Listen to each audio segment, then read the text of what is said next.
नमस्कार मंडळी, ठरलं तर मगचा 21 जानेवारीचा फ्रेश असा रिव्ह्यू तुम्ही माझ्या आवाजामध्ये ऐकत आहात. मंडळी, आज सुमन काकूला अर्जुन सायली घरी घेऊन आलेले आहेत, पण ते कसं तर हे पाहण्यासाठी प्लीज रिव्ह्यू शेवटपर्यंत नक्की पहा. आपण सुरुवातीला पाहतोय की कालच्या भागामध्ये भूमी, सखी आणि काव्या या तिघींनी मिळून सांगितलेलं असतं की नागराज काकाच्या मोबाईलमध्ये तो व्हिडिओ आहे म्हणून. आता अर्जुन म्हणतो मला तो व्हिडिओ द्या लगेच. काव्या म्हणते मी सायलीच्या मोबाईलवर पाठवते. आता सायलीच्या मोबाईलवरती तो व्हिडिओ आल्यानंतर सायली बघते आणि अर्जुनला सुद्धा दाखवते आणि म्हणते अहो आपला संशय अगदी खरा ठरला ना. म्हणून सायली म्हणते सुमन काकू म्हणजे नागराज काकाच्याच ताब्यात आहे. आता असं म्हणल्यानंतर आता अर्जुन म्हणतो आता नागराज काकाची खैर नाही असं म्हणून लगेच अर्जुन जो आहे तर तो फोन लावतो इन्स्पेक्टर सावंतांना आणि म्हणतो की हॅलो इन्स्पेक्टर सावंत, मला ना आत्ताच्या आत्ता नागराज किल्लेदारच्या 2-3 दिवसाचे सगळे काही लोकेशन रिपोर्ट्स हवे आहेत, प्लीज लवकरात लवकर द्या. आणि असं इन्स्पेक्टर सावंतांना अर्जुन सांगतो फोनवरती. आणि आता हे सगळेजण जे आहेत तर ते आता हॉलमध्ये आलेले आपण बघणार आहोत. आणि आता लवकरच सुमन कशी सापडते हे तुम्हाला बघायला मिळेल. आपण लगेच दुसऱ्या भागात पाहतोय की नागराज सुमनचा तोंडातील बोळा काढतो आणि तिला सांगतो की वडापाव आणलेला आहे, चल खाऊन घे लवकर म्हणून. आता सुमन काही खातच नाही, तशीच बघत राहते. नागराज म्हणतो हे काय खाल्लं का नाही अजून तू? नागराजनं पाण्याची बाटली घेऊन आलेला असतो. आता लगेच सुमन तो वडापाव खाली फेकून देते आणि म्हणते की तुम्ही आणलेलं अन्न खाण्यापेक्षा ना उपाशी मरीन मी, तसंही तुमच्यासारख्या नीच माणसाची बायको म्हणून जगण्यापेक्षा मेलेलं बरं असं सुमन सांगत असते. आता नागराज तो फेकून दिलेला वडापाव उचलतो आणि नागराज बघा आज फारच वाईट पद्धतीने वागत असतो सुमनशी. आता पुढे नागराज म्हणतो तुझी ही इच्छा मी कधीही पूर्ण करू शकतो सुमन, पण तरीही मी तुला जिवंत ठेवलं हे नशीब समज. सुमन म्हणते अहो मग मारा ना, मारून टाका ना मला, कसली वाट बघताय तुम्ही?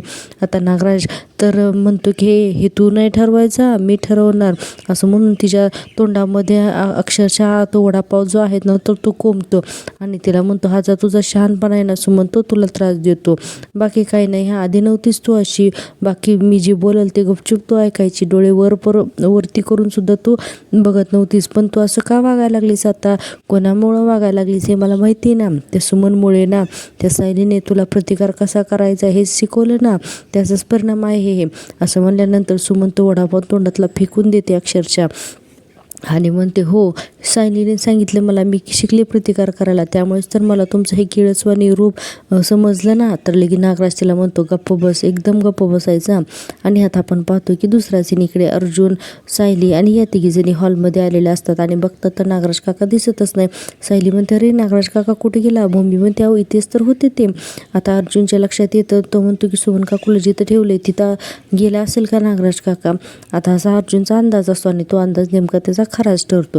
आणि आपण आता इकडे पुन्हा पाहतोय की नागराज म्हणत असतो की सुमन गप्प बस, हे बघ तू आलीच माझा पाठलाग करायला, जे नको बघायला होतं तू तेच बघितलं, जे ऐकायला नको होतं तेच तू ऐकलंस. आणि पुन्हा म्हणतो की चरबी आहे ना तुझी तर ही घात करते तुझा, असं नागराज सुमनला बोलत असतो. आणि पुढे तिला म्हणतो की हे बघ सुमन, आरडाओरडा करणार नाहीस आणि कोणालाही काही सांगणार नाहीस, असं जर का तू वचन मला दिलंस ना तर अजूनही चान्स आहे, मी तुला जिवंत ठेवू शकतो, असं नागराज म्हणत असतो सुमनला. आणि सुमन अतिशय रागाने त्याच्याकडे बघत असते. नागराज म्हणतो यस नवरा आहे मी तुझा, शेवटी थोडी तरी तुझ्यावर दया दाखवू शकतो.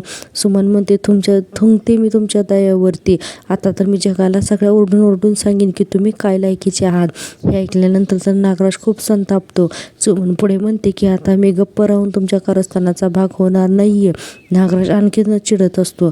आता नागराज म्हणतो सुमन तू अशी नाही ऐकणार, म्हणून तिच्या तोंडामध्ये पुन्हा बोळा कोंबतो. इतक्यातच दारावरती बाहेर ओ नागराज साहेब म्हणून रघु जो आहे तर तो ओरडत असतो. आता नागराज साहेब केल्यावर तर नागराज बाहेर येतो आणि म्हणतो कशाला बोंबलतो रे, काय झालं? तर सर रघु म्हणतो अहो साहेब या कामाचे पैसेच दिले नाहीत तुम्ही तर म्हटलं होता भोळे पैसे देणार आहेत म्हणून. आता नागराज म्हणतो अरे मग देणारच आहे पैसे, तर माझ्या डोक्याचं बज झाले, देणार आहे पण मी तुला पैसे कळलं जेवढे हवेत ना तेवढे मी तुला पैसे देणारच आहे म्हणून. आता इकडे सगळ्या बायका, आता इकडे ह्यात सखी म्हणत असते बरं पूर्णाजी निघतो. मी पूर्णाजी म्हणतात अतिशय गुणी मुली आहात तुम्ही, तुमची पहिली संक्रांत असताना सुद्धा आवर्जून आपल्या मैत्रिणीसाठी तुम्ही इथे आलात, असं पूर्णाजी या तिघींचंही छान असं कौतुक करत असतात. आणि आपण आता पाहतोय की भूमी म्हणते की सायली येतो आम्ही, खरंच खूप छान वाटलं का आम्हाला. आता सायली म्हणते हो सावकाश जा आणि सगळ्यांची गळाभेट घेते, म्हणजे अगदी भूमीची, काव्याची आणि सखीची सुद्धा. आता अर्जुन ते वगैरे सगळे आहेत ना, तर ते हे सगळं पाहत असतात तिथे की या तिघींचं बॉन्डिंग आणि प्रेम किती छान आहे ते. आणि आपण यानंतर पाहतोय की या तिघीजणी सुद्धा आता तिथून निघून जातात हळदी कुंकातून सगळ्यांना बाय वगैरे करून. आणि आता आपण पुन्हा सीन पाहतोय सुमनचा. सुमन इकडे तिच्या तोंडात बोळा कोंबल्यामुळे खूप रडत असते, खुर्चीवरती असते आणि आपण पाहतो की नागराणी हिचा हात जो आहे तर तो सोडलेला असतो. अचानक तिचं लक्ष एका त्या बॉक्सवर जातं, तर त्या बॉक्सच्या वरती तिचा मोबाईल असतो आणि एक पाण्याची बाटली वडापाव ठेवलेला असतो. सुमन म्हणते अरे हा तर माझाच मोबाईल आहे असं म्हणून सुमनच्या हातून पटकन तो मोबाईल खेचून घेताना ऑन होतो आणि ती पाण्याची बाटली खाली पडली जाते. आता सुमन लगेच पदराच्या खाली तो मोबाईल लपवते, पण हा आवाज बाहेर जातो ना नागराजला. लगे नागराज आतमध्ये पळत येतो आणि बघतो तर त्या बॉक्सच्या वरती बघतो की त्याने ज्या काही वस्तू ठेवल्या त्या तिथं नसतात. नागराज खूप शातीर दाखवला आहे. आता लगेच नागराज काय करतो की येतो तिथे पाण्याची बाटली वगैरे आहे तर ती वरती उचलून ठेवतो आणि सुमनचे पटकन हात बांधतो.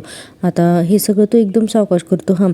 आता तो पहिल्यांदा तर तो बोळा सुमनच्या तोंडामध्ये कोंबतो. सुमनच्या तोंडात बोळा कोंबतो, नंतर तिचे हात बांधतो, पाण्याची बाटलीवरती उचलून ठेवतो आणि तिच्या पुढे हात करतो चल दे म्हणून. आता सुमनला वाटतं की नागराजला लक्षात आलं नसेल मोबाईल लपवलेला, पण नागराजला बरोबर लक्षात आलेलं असतं की सुमनने मोबाईल लपवलाय म्हणून. आता तिने तिच्या पदराखाली असलेला जो मोबाईल असतो ना तो ती दाखवते की नागराज खुनीने सांगतो की माझी मी घेतो म्हणून. आता नागराज तो फोन घेतो आणि अक्षरशः सुमनच्या समोरच तो मोबाईल स्विच ऑफ करून टाकतो. आणि हे सगळं बघून सुमन खूप रडायला लागते, कारण तिला तेवढीच एक खूप असते की तो मोबाईलवरती फोन कोणाला तरी फोन लावायचा म्हणून. आता नागराज तिच्या तोंडातला बोळ आणखीन आतमध्ये कोंबतो आणि आता तिथून निघून जातो.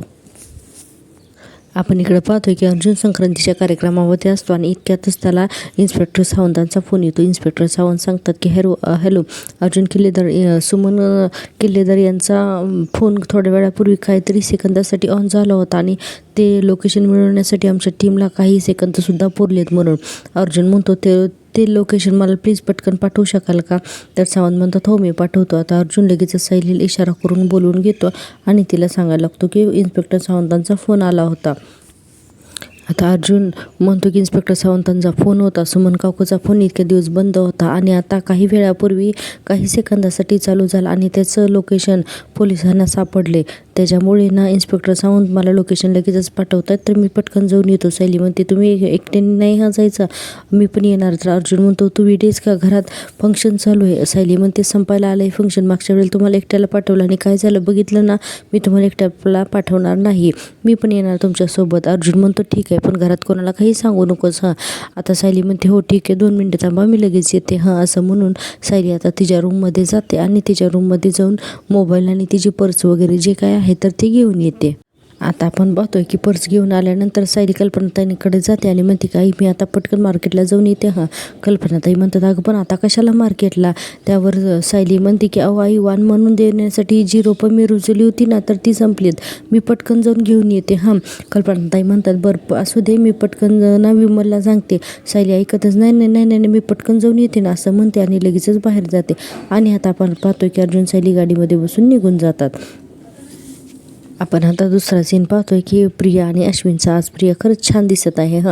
आता प्रिया अश्विनला रूममध्ये म्हणत असते अर्जुन सायलीच्या त्या पहिल्या संक्रांतीचा किती गाजावाजा करतायत ना, अरे पहिली संक्रांत आहे, त्यांनी ती कॉन्ट्रॅक्ट मॅरेज केलं होतं ना, ते करून आता त्यांना 3 वर्ष झाली आणि गेल्या वर्षीसुद्धा त्यांनी जे काही लग्न केलं ना ते सगळ्यांच्या मनाविरुद्ध केलेलं होतं.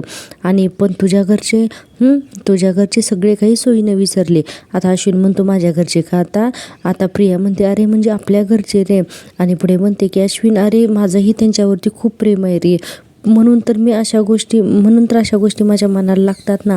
आणि म्हणते अश्विन ही आपली सुद्धा पहिली संक्रांत आहे, पण मला साधं कोणी शुभेच्छासुद्धा दिल्या नाहीत. त्यावरती अश्विन म्हणतो या संक्रांतीच्या शुभेच्छा वगैरे जे काही आहे ना हे सगळं सोशल मीडियाचं फॅड आहे असं अश्विन म्हणत असतो. आणि पुढे म्हणतो की खरी रीत ना आज फक्त हातावरती तिळगुळ देण्याची आहे बास. तर प्रिया म्हणते अरे मग तीही कुणी नाही दिली मला, सांग ना कुणी दिली? अरे तू गेलाच रे बाहेर पतंग उडवायला, तेव्हा तरी कोणाच्या लक्षात आलं का की आपली सुद्धा पहिली संक्रांत आहे म्हणून? आता अश्विन म्हणतो तर हे बघ मला ह्या सगळ्या गोष्टींमध्ये अजिबात अडकायचं नाही आहे आणि घरातले जेव्हा तुझ्याशी चुकीचं वागतात तेव्हा मी स्टँड घेतोच ना तुझ्या बाजूने, मग हे असल्या कटकटीनं तू माझ्याजवळ नको करत जाऊ असं अश्विन म्हणतो. प्रिया म्हणते, 1 मिनिट, आजही तू हॉस्पिटलला चाललायस का? कारण आता अश्विन बॅग वगैरे आवरत असतो. आता अश्विन म्हणतो, आजही म्हणजे डॉक्टर्सना नसते मकर संक्रांतीची सुट्टी. उलट आम्हाला ना टेन्शन असतं की माझ्यानं गळा कापल्याची केस तर नाही येणार ना. सगळ्या रीती सांभाळायच्या असतात पण कोणाचंही नुकसान न करता. हे लोकांना कधी कळणार आहे ना देव जाणे, असं अश्विन म्हणतो. आणि आता त्याची बॅग घेतो आणि म्हणतो की असो निघतो मी, असं म्हणून अक्षरशः अश्विन तिथून निघून जातो. आता प्रिया एकटीच रूममध्ये असते आणि म्हणते की अश्विनला सुद्धा आमच्या पहिल्या संक्रांतीचं काही कौतुक नाही आहे, साधा एक दागिनासुद्धा दिला नाही आहे याने. काय हावरट दाखवली ना प्रिया. आणि म्हणते की मरू दे, जाऊ दे. आणि म्हणते की हा नागोबा बाहेर तिळाचे लाडू खात बसले की बाहेर निघालाय हे बघायलाच हवं. म्हणून आता प्रिया पण जाते नागराजला शोधायला. पुढे आपण पाहतोय की लोकेशनवरती अर्जुन सायली पोचलेले असतात. अर्जुन म्हणत असतो, लोकेशन तर हेच दाखवतंय. सायली म्हणते, नागराज काका गेले ते लोकेशनसुद्धा हेच दाखवतंय ना. आता यावरती अर्जुन म्हणतो, करेक्ट आहे. आणि मोबाईल बघत बघत अर्जुन सायली रस्त्यावरून चालत असतात. आता सायली थोडीशी लांब जाते. आता अर्जुन म्हणतो की सायली अगं अशी एवढी लांब जाऊ नकोस, तू इथे सोबतच राहा, आपण एकत्र चालूयात म्हणून. आणि म्हणतो की लोकेशन तर इथेच आहे पण जरा आपण आणखीन पुढे जाऊन बघूया. आणि आपण दाखवलं आणि पाहतोय आपण, नागराज म्हणतो. आणि आणखीन काहीतरी त्या लोकांशी बोलत असतो. आणि आपण पाहतोय अगदी अक्षरशः नागराज ज्या पॉईंटला उभा आहे ना त्याच्या मागच्या रस्त्यालाच अर्जुन सायली असतात. आणि अर्जुन मोबाईल बघत असतो, त्याचं काही चालण्यामध्ये लक्ष नसतं. आणि आता नागराजच्याच रूमच्या दिशेने हात करून दोघेही म्हणतात, अरे लोकेशन तर इकडेच दिसते, आपण चल जाऊया तिकडे म्हणून. आता अर्जुन सायली दोघेजण तिकडे यायलाच निघालेले असतात. आता आपल्याला तसं फोटोमध्ये असं व्हिडिओमध्ये दाखवलेलं आहे. आणि अचानकच काय होतं की चालता चालता अर्जुनचा पाय जो आहे ना तो मुरगळतो. आणि अर्जुनचा पाय मुरगळल्यामुळे की अर्जुन पटकन खालीच बसतो. आणि एकदम सायली म्हणते, अहो काय झालं हो? लगेच नागराज इकडे वळून बघतो ना, नागराजला कसला तरी आवाज येतो पण वळून बघतो तर त्याला पाठीमागं कुणीच दिसत नाही. अर्जुन सायली दोघेही खाली बसलेले असतात. अर्जुन म्हणतो, नाही नाही एवढं काय नाही झालं. सायली म्हणते, अहो नक्की ना नाही एवढं काय झालेलं. तर अर्जुन म्हणतो, नाही ग चल म्हणून. इकडे नागराज त्या रघुला म्हणत असतो, कळलं ना तुला मी काय सांगितलं ते, हापापल्यासारखं करू नकात जास्त, आणि कामं करा कामं, असं नागराज म्हणतो. आणि आता नागराज तिथून निघून जातो. आणि आता आपण पाहतोय की ते 2 माणसं जी आहेत तर ती तिथे उभी असतात. इकडे अर्जुनसुद्धा उभा राहतो आणि म्हणतो की मी ठीक आहे आता चल म्हणून. आता अर्जुन आणि सायली दोघेजण त्या रूमच्या जवळच यायला लागलेले असतात. इकडे रघु म्हणतो, चल जाऊन चहा पिऊन येऊया. तो दुसरा म्हणतो, अरे नको, परत ते नागराज साहेब आले ना तर ते आपल्यावरच भडकतील, चल. तर रघु म्हणतो, अरे येतील तेव्हा बघू रे, तिने अजून आपल्याला पैसे कुठं दिलेत, चल आणि लगेच तर येतोय आपण, असं म्हणून आता ते दोघंजणं चहा प्यायला जातात. आणि आपण पाहतोय की अर्जुन सायली चालत येत असतात सेम त्याच रस्त्याने आणि म्हणत असतात की अरे लोकेशन तर इथंच दाखवले, सुमन काकू इथेच असणार आहे, अरे पण इथं आजूबाजूला तर खूप घरं आहेत, असं ते सगळीकडे बघून म्हणत असतात. सायली म्हणते, अहो मी ह्या साईडला बघू का? अर्जुन म्हणतो, हो पण सावकाश बघ हां. आणि अर्जुन आता दुसऱ्या साईडला बघायला जातो. आणि सुमन बिचारी आतमध्ये असते आणि खूप रडवेली झालेली असते बिचारी. किती दिवस झालं सुमनला या नागराजने कोंडून ठेवलेलं असतं. आता अर्जुन आणि सायली बऱ्याचशा खिडक्यांमध्ये डोकावतात, पाहतात, चौकशा करतात. आता अर्जुन एक दरवाजा उघडून पण बघतो तर तिथं सगळं जुनं भंगार पडलेलं असतं. आता खूप वेळ यांची शोधाशोध दाखवलेली आहे आपल्याला. आता आपण पाहतोय की अर्जुन एक गॅरेजचा रिकामा दरवाजा आहे ना तो उघडतो, आतमध्ये पाहतो कुणी नसतं म्हणून तो दरवाजा बंद करतो. आता सुमनच्या लक्षात येतं की ते बाहेर कुणाचा तरी आवाज येतोय, म्हणजे कुणीतरी आलंय म्हणून. आता सुमन तिची खुर्ची थोडी सरकवत पुढे आणते आणि तिला त्या फुटलेल्या पत्र्याच्या वेजातून दिसतं की बाहेर सायली आणि अर्जुन उभे आहेत. आता अर्जुन सायली म्हणत असते की अरे इकडे पण कुणी नाही, इकडे पण कुणी नाही. आता सुमनला हे फक्त एवढं दृश्य दिसतं आणि सुमन खूप खुश होते. सायली म्हणत असते, कदाचित आपण जरा चुकीच्या ठिकाणी आलोय का, आपण पलीकडच्या गल्लीत बघायचं का? आता सुमनला वाटते की अरे हे दोघं जण असं बोलतात म्हणजे जातात काय की निघून. अर्जुन म्हणतो, ठीक आहे आपण लोकेशन तर इथलंच आहे पण तू म्हणते तर बघून येऊ. इकडे सुमन आता जोरजोरात हूं हूं हूं करून ओरडायला लागते पण तोपर्यंत तर अर्जुन तिथून निघालेले असतात ना. आता सुमनला काय करावं ते लक्षातच येत नाही. आता सुमन बिचारी खूप हातबल दाखवलेली आहे कारण तिचे दोन्ही हात बांधलेले असतात, तोंडात बोळा कोंबलेला असतो आणि तिला खुर्चीवरती बसून पॅक केलेलं असतं. आता सुमन काय करते, तिची खुर्ची अशी सरकवत दरवाजापर्यंत नेते. आता ते पत्र्याचे सगळे दरवाजे असतात आणि या पत्र्याच्या दरवाजे असतात. आता तिला तो कसा उघडायचा हे तर काही कळतच नाही ना. आता सुमन काय करते, अगदी खुर्ची दरवाजाच्या जवळ नेते आणि दोन्ही पायाने लाथ मारून आहे ना दरवाजावरती आवाज करते, दोन्ही लाथा मारते दरवाजावरती आणि त्याचा खटखट खटखट आवाज करते. आता अर्जुन सायली निघालेले असतात, त्यांना अचानक लक्षात येतो ना आवाज, अरे ह्या रूममधून आवाज येतोय म्हणून. आता ते बाहेरून त्या रूमकडे बघतात आणि म्हणतात, रूमचा आवाज तरी इकडूनच येतोय पण अरे हे दार तर बाहेरून कुलूप आहे या दरवाजाला. आता अर्जुनला चांगला संशय येतो. अर्जुन म्हणतो, अरे पण आतून तर आवाज येतोय म्हणजे. तर सायली म्हणते, म्हणजे सुमन काकू इथे असतील का? असं सायली म्हणते आणि आपल्याला लगेचच घरचं सीन दाखवलेलं आहे. आपण पाहतोय सगळ्या बायका हळदी कुंकू करून घरी गेलेल्या असतात. आता पुटांजी म्हणतात चला, सगळ्या बायका हळदी कुंकू करून घरी निघून गेल्या, पण सुमन असायला हवी होती. त्यावरती कल्पनाताई म्हणतात खरं आहे, पण मला ना 2-3 बायकांनी विचारलंसुद्धा की सुमन कुठं आहे म्हणून, पण त्यांना मी काय सांगणार ना. आता लगेचच अस्मिता म्हणते आणि स्वाती वहिनी सायलीची चौकशी करत होत्या, ही मध्येच कुठे निघून गेली. तर कल्पनाताई म्हणतात ती मार्केटमध्ये गेली होती खरं तर रोपं बघायला, पण बायकांनी निघायच्या अगोदर तिने यायला हवं होतं ना, मग त्या रोपांचा उपयोगच काय ना. तर आता रविराज म्हणतात की अर्जुन आणि सायली एकत्र गेलेत का. तर कल्पनाताई म्हणतात हो. मग रविराज म्हणतात मग येतील ना, कधी नव्हे तो वेळ मिळाला आहे त्यांना, नाहीतर नेहमी आपल्या सगळ्यांच्या घराड्यातच असतात. त्यावरती लगेचच पूर्णाजी म्हणतात नाही, सायली हळदी कुंकू सोडून जाणार नाही, तेवढी बेजबाबदार नाहीच आहे ती. आणि पुढे म्हणतात की आणि कल्पना तू तिला फोन लावून बघ बरं सायलीला, आणि तिला म्हणावं की तू लगेच निघून ये म्हणून.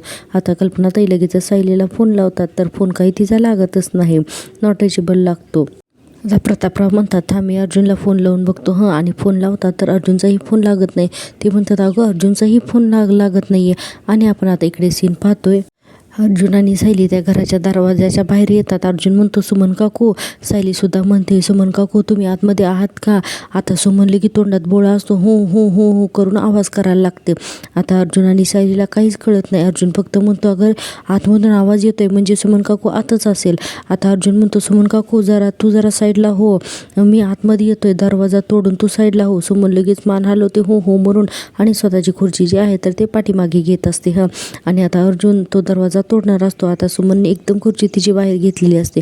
अर्जुन म्हणतो सायली तू साईडला हो, म्हणून सायली एकदम मागे जाऊन उभारते. आणि अर्जुन आता दरवाजा तोडण्याचा प्रयत्न करत असतो, कारण दरवाजाला तर कुलूप असतं ना. आणि सायली तिथे उभारलेली असते, आजूबाजूला पाहत असते. इतक्यातच हे जे रघु आणि त्याचा जो मित्र आहे ना, तर ते तिथे येतात आणि त्यांच्या लक्षात येतं की हा अर्जुन दरवाजा तोडतोय म्हणून. आता रघु लगेचच काय करतो की रघुचा जो मित्र आहे ना, तर तो एक मोठी काठी घेतो आणि सायलीच्या डोक्यात मारणारच असतो. इतक्यातच अर्जुन येतो आणि ती काठी अडवतो सायलीच्या डोक्यात मारण्या वाचून.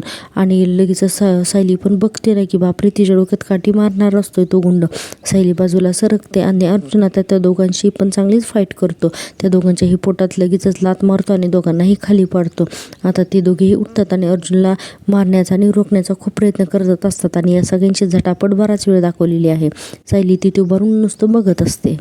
आपण आता पाहतोय की अर्जुनने त्या दोन्ही गुंडांना मारल्यामुळे त्यांच्या खिशातून चावी पडलेली असते. आता सायली सांगते अहो चावी. आता तो रघु जो आहे तो लगेचच तो चावी हातात घेतो अर्जुनच्या अगोदर आणि लांब फेकून देतो. अर्जुनला एवढा राग येतो ना त्याचा की अर्जुन त्याला पाठीमागूनच मानेने पकडतो आणि त्याच्या तोंडावरती खूप बुक्या मारतो. आणि असं मारून त्या रघुला तो खाली पडतो अक्षरशः. आणि आता प्रश्न उभा असतो तो म्हणजे सुमनला कसं सोडवायचं ते. आता अर्जुन त्या दोघांना खूप मारतो. सायली म्हणते आता या दोघांचं काय. अर्जुन म्हणतो या दोघांना आता लपवावं लागेल, कारण या दोघांना कोणी पाहिलं ना तर आता प्रॉब्लेम होईल. म्हणून अर्जुन अक्षरशः लाथा मारून दरवाजा उघडतो आणि समोर पाहतो तर सुमन काकू असते.